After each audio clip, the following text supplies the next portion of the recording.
Satu, dua, tiga. Selamat siang, perkenalkan saya Rintia Humaira. Kali ini saya sudah bersama narasumber saya, Bapak Insinyur Muhammad Daniel MP.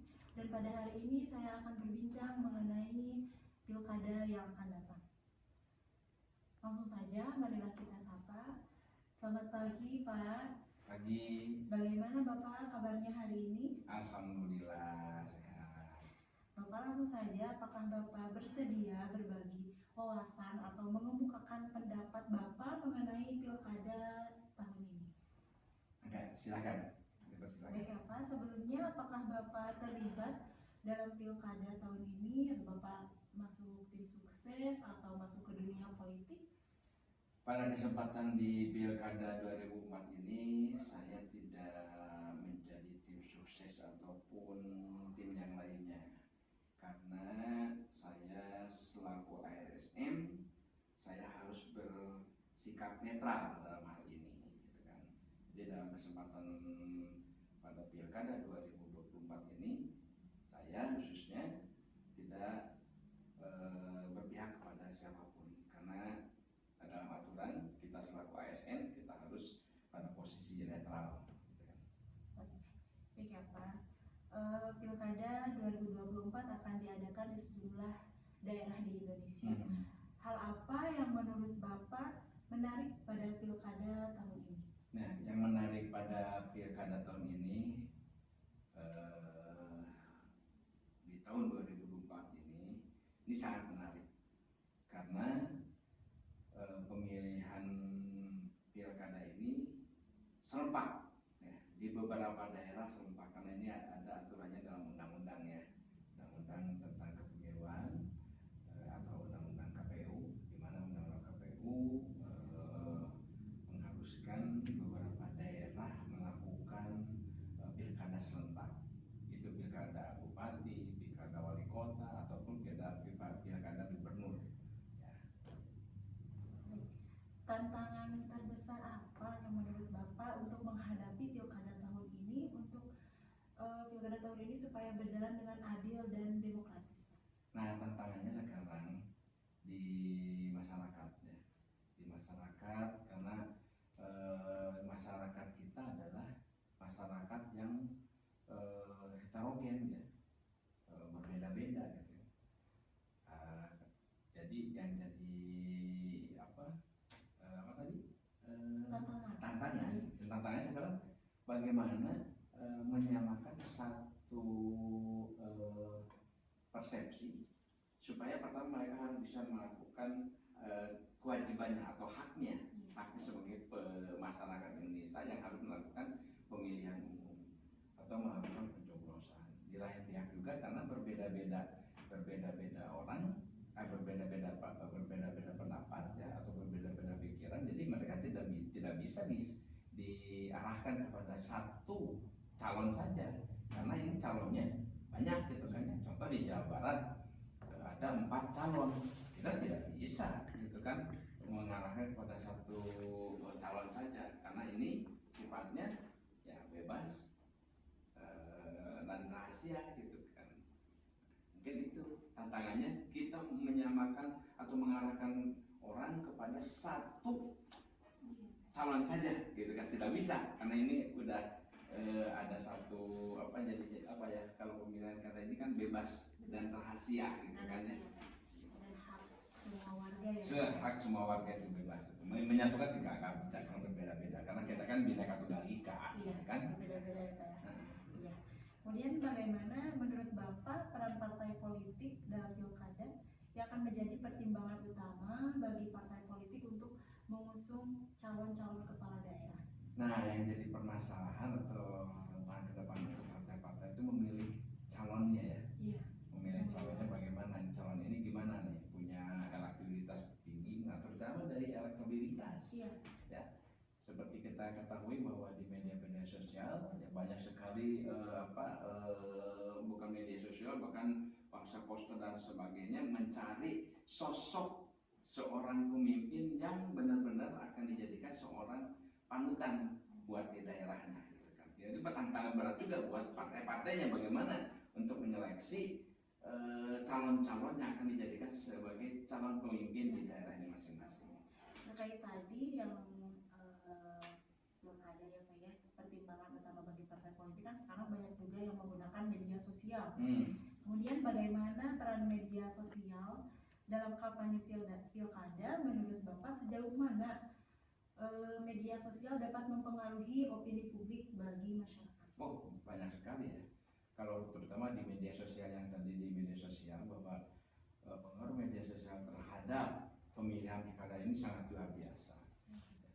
Ada dalam artian kita media sosial itu untuk mencari ataupun mensosialisasikan si calonnya, gitu kan? Bagaimana si calon itu meraih suara melalui media sosial supaya betul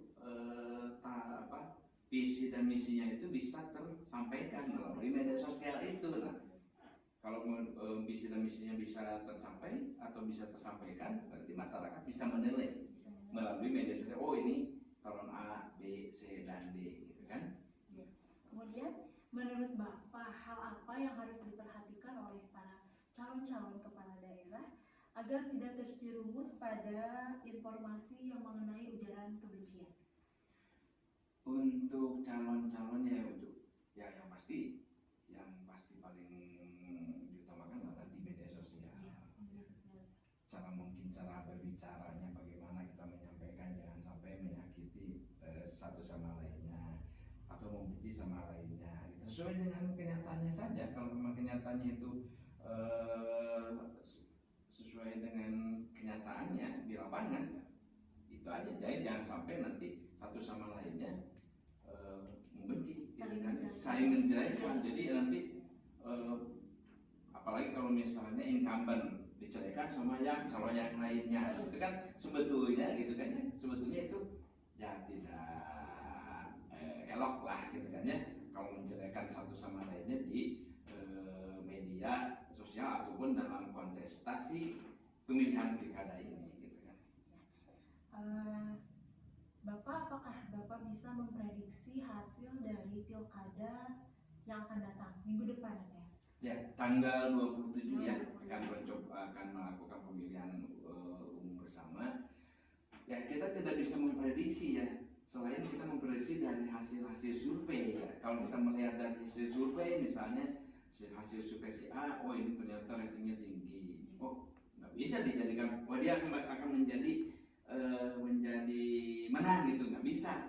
Tapi nanti kita tinggal lihat kita di posisi tanggal 27-nya itu, pas waktu pencoblosannya ataupun pemilihan umum yang diserahkan. Emang itu untuk survei bisa dijadikan sebagai pegangan, terutama untuk si calon gubernur atau calon bupati. Tapi kalau buat kita selaku pemilih, nggak bisa memprediksi bahwa si A akan dapat dengan melihat daripada survei yang ada, nggak bisa.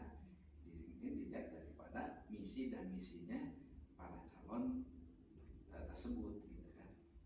Baik Pak, kemudian apa harapan Bapak terkait pilkada tahun ini dilihat dari berbagai sisi gitu Pak?